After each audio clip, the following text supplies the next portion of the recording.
నా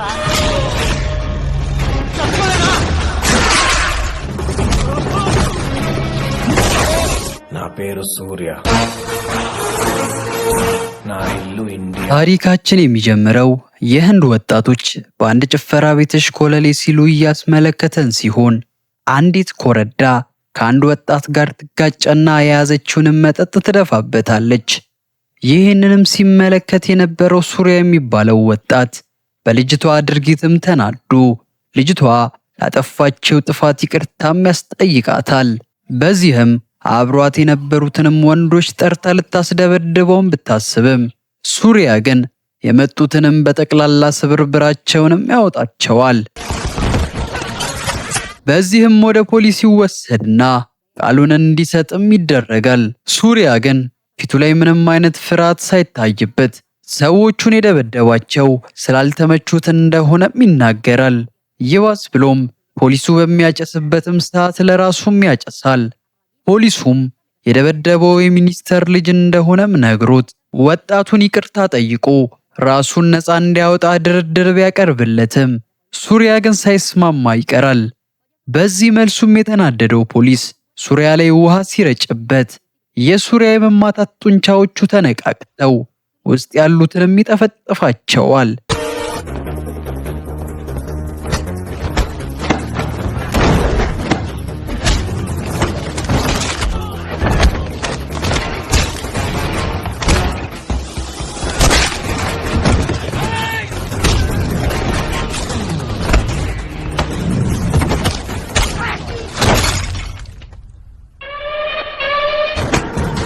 የፖሊሱ አለቃም ወደ ወታደር አለቃዎችም በመሄድ የነሱ ወታደር ጥቃት እንዳደረሰባቸውም ሲናገር የወታደሩ አለቃም ይህን ያደረገው ሱርያ እንደሆነም ይረዳል። እንዲህ ሊያስብ የቻለውም ሱርያ የካምፑ ምርጡ ወታደርም ቢሆን ነገር ግን ሁሌም ስሜታዊ በመሆን የማይሆኑ ተግባሮችን ስለሚፈጽም ነው። ሱርያም ምግብ በመያዝ ወደ አሰሩት አሸባሪም ይሄዳል። አሸባሪውም የመጣለትን ምግብ እየበላ ስለሰራቸው አሰቃቂ ወንጀሎችንም ራሱን እያፍታታም ሲናገር ሱርያም ንዴቱ ብልጭ ብሎበት ሰውየውን ተኩሶም ይገለዋል።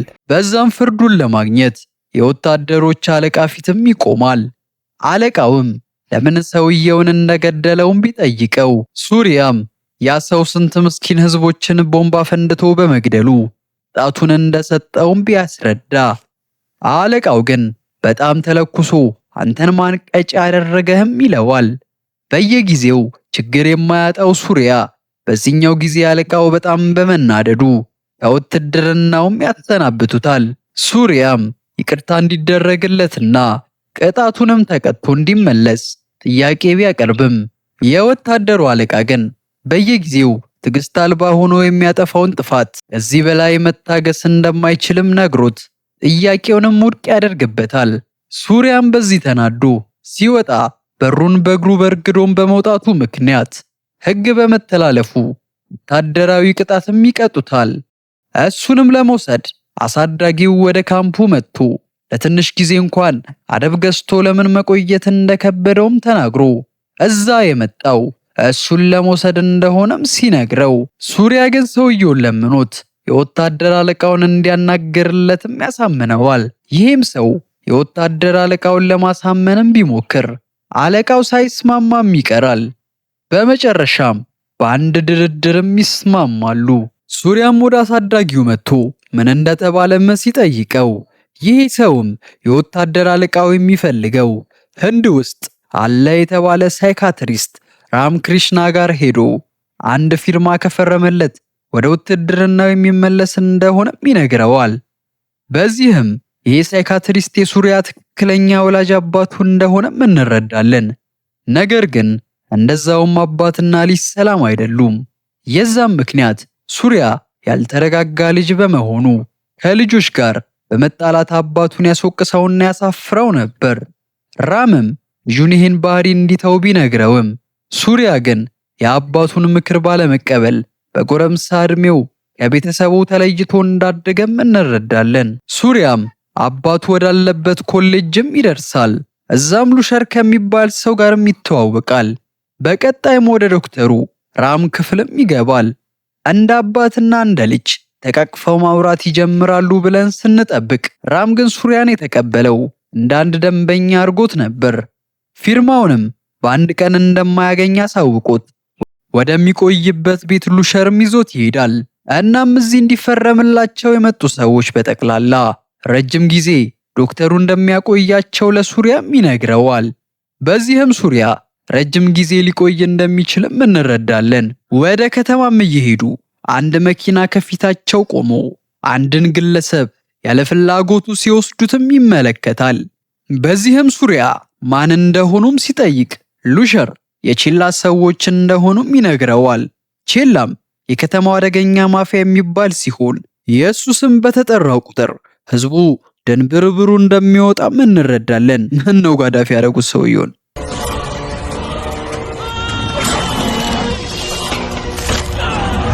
በቀጣይም ቀን ራም ሱሪያ ጓደኞች እንዳሉትም ቢጠይቀው ነገር ግን እንደ ሱሪያ አይነት ሰው ጓደኛ ሊያቆይ ባለመቻሉ ከጓደኛ ነፃ መሆኑንም ይነግረዋል። የፍቅር ህይወት ያለው እንደሆነም ቢጠይቀው ብዙ ቺኮች አጫውቶ የተለያቸው እንደሆነም ተናግሮ ነገር ግን አንዲት ሴት ብቻ ልቡን ገዝታ እንደቆየችም ይናገራል። የልጅቷ ስም በርሻ ሲሆን አንድ ውለታ ሰርቶላት እሱን በድጋሚ ለማናገር በምትፈልገውም ሰዓት ሙዚቃ ሲጫወትም ታገኘዋለች። በዚህም የተጀመረው ፍቅር ትልቅ ደረጃም ደርሶ አባቷንም ታስተዋውቀዋለች። ነገር ግን አባትየው ሱሪያን እንዳየው አልተመቸውም ነበር። የሆነ ጊዜ ላይም ከወታደሮች ጋርም ቆሞ በማየቱ ሱሪያ ዘፋኝ ሳይሆን ወታደር እንደሆነም ይደርስበትና ለልጁም በነገራት ሰዓት በርሻ ወደ ቤቱ መጣ ሁሉንም ነገር እንደደረሰችበትም ነግራው ከሷ ጋር ሊቀጥል የሚችለው ስራውን ሲቀይር እንደሆነም ትነግረዋለች። ነገር ግን ለሱሪያ ስራው ከምንም ነገር በላይ ነውና በበርሻ ሐሳብ ሳይስማማም ቀርቶ በርሻን ተለያይተናል ብሎ ልቧንም ይሰብረዋል። አረ ይሄ ምን ጉድ ነው! እናም ሱሪያ በፍቅር ህይወቱ ትክክለኛ ጊዜ እንዳላሳለፈም ለራም ይነግረዋል። ይሄም የሚያሳየው ሱሪያ ከሰዎች ጋር ተቀላቅሎ በሰላም መኖር እንደማይችል ነው። በቀጣዩም ቀን ራም ሱሪያ ስለራሱ እንዲነግረውም ይጠይቀዋል።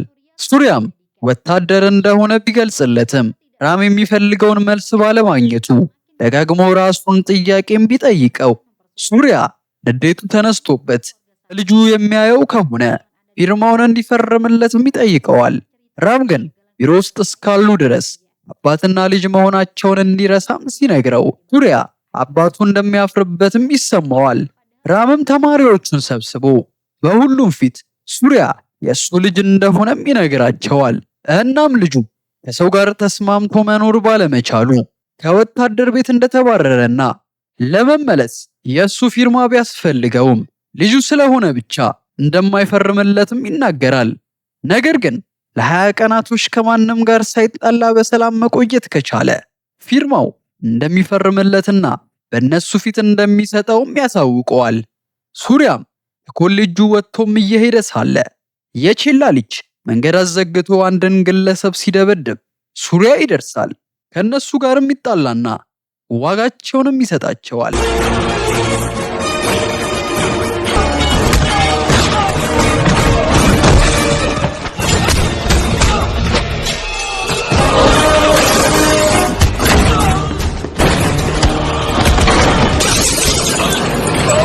ቀጣይ ቀንም እንደማንኛውም ሰው ለመኖር የጧት ተግባሮቹንም ይፈጽም ጀመር። እንዲህ ሰላማዊ በሆነበት ቀን ላይም በርሻን ያገኛታል። ትንሽ አውርተውም ይለያያሉ። በዛው ሰዓትም የቺላ ሰዎች ሰፈሩን ሲበጠብጡት ሁሉም በፍርሃት ወደ ቤቱም ይሸሻል።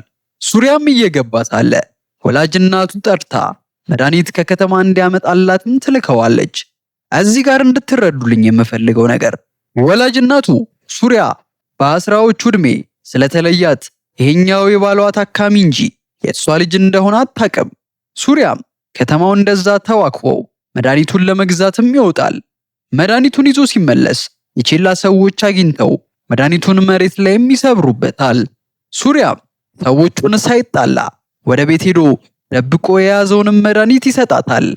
በቀጣይም ቀን እየሄደ ሳለ ቺላ ሰዎች አስቆመው የነሱ መኪና ስለተበላሸ በሱ መኪና እንዲያደርሳቸውም ያዙታል። በዚህ ጊዜ ቺላ የተባለው ሰውዬ ከጎኑ የሚቀመጥና መንገድ ይጀምራሉ።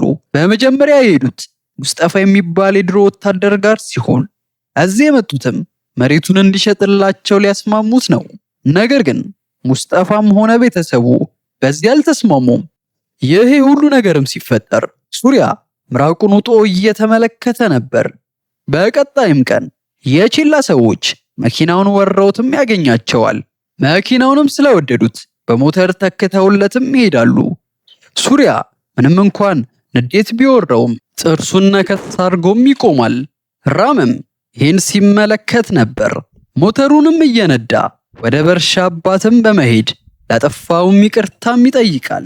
መንገድ ላይም ሰው ሲደባደብ እንደ ማንኛውም ግለሰብ ቆሞም ይመለከት ነበር።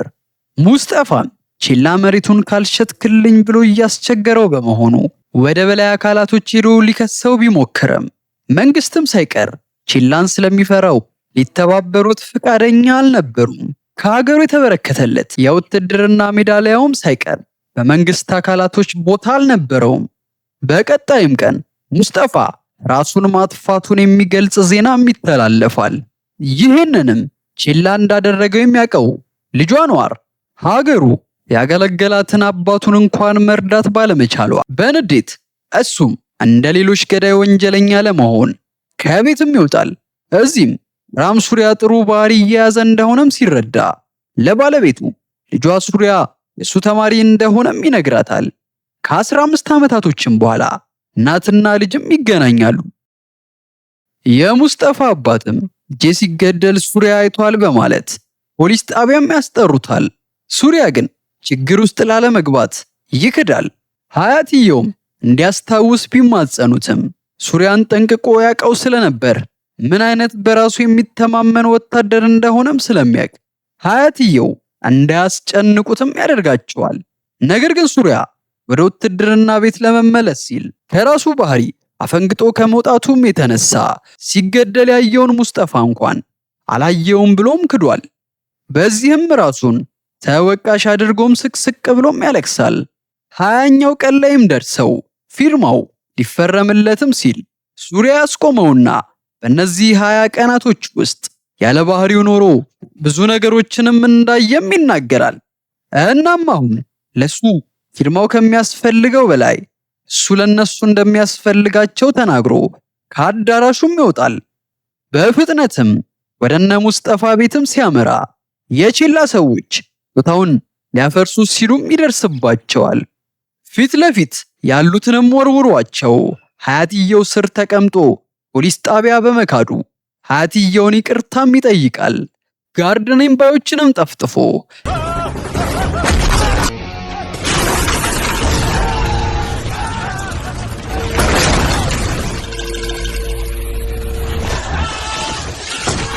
የቺላ ልጅ እዛውም አስቀርቶ ወደ ቺላም ያመራል። እዛም ከፊቱ ምግብ እየበላ ሊገሉት የመጡትን ዋጋቸውንም ይሰጣቸዋል።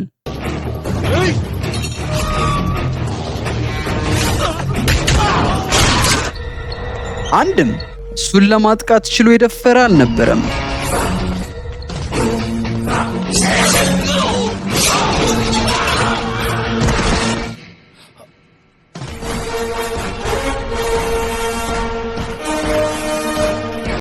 የቺላ ወንበር ላይም አረፍ ብሎም ሳለ ቺላ በንዴት ወደሱ መጥቶ ምን እንደሚፈልግም ቢጠይቀው ሱሪያም እናንተ የገደላችሁት የሙስጠፋ ልጅ አንዋር በእናንተ ምክንያት ሀገር ጥሎ ለሀገራችን ጠላት ለመሆን በመሄዱ እሱን እንዲመልሰው ይነግረዋል። እንዲያ ካልሆነ ግን ልጁን እንደሚያጣውም ሲነግረው ቺላ ባለ በሌላ አቅሙ የአንዋርንም ፎቶ በትኖ እንዲፈለግም ያደርገዋል። ከሶሻል ሚዲያ እስከ ቲቪ ድረስ ፎቶን ለጥፈው ይፈልጉት ጀመር። አንዋርም አንድ ቦታ ላይ የመጀመሪያ ሚሽኑን ሊወጣ ሲል የሚያጠቃው ሰውዬ ሶሻል ሚዲያ ላይ ስለተዘገበው ነገርም ያሳየውና አንዋር ወደ ቤተሰቦቹም ይመለሳል። በቦታውም ያሉት የሚዲያ አካላቶች እንዲናገር ጥያቄ ቢያቀርቡለትም አንዋር ግን ዝምታውን መርጦ ትቷቸውም ሄደ። በዚህም ጊዜ ሱሪያ እንደ ቺላ አይነት ሰው ሀገራቸው ካለ ትናንሽ ወንጀለኞችን እንደሚፈጥሩ ተናግሮ ወደ አንዋርም ይሄዳል። አንዋርንም አግባብቶት ካወራውም በኋላ አንዋር ለሀገሩ ያለውን ጥላቻም ይቀይርለታል። አባቱ ራምም በልጆች ዙሪያ ኮርቶበት የወታደሩ አለቃ ጋርም በመሄድ እዛው ፈርሞም ይሰጠዋል። እናም በመጨረሻ ልጄን እኔ ነኝ ያልተረዳሁት ብሎም ይነፋረቃል። አባትና ልጅ ከ15 ዓመታቶችም በኋላ ሰላም ፈጥረው ይታረቃሉ። ሱሪያም ወደሚወደው ውትድርናም ተመልሶ ወደ ድንበር ሲላክ ታሪካችን ያበቃል። እንደዚህ አይነት መሳጭ ታሪኮች የሚመቻቹ ከሆነ ቤቱን ሰብስክራይብ አድርጉት። ይመቻችሁ።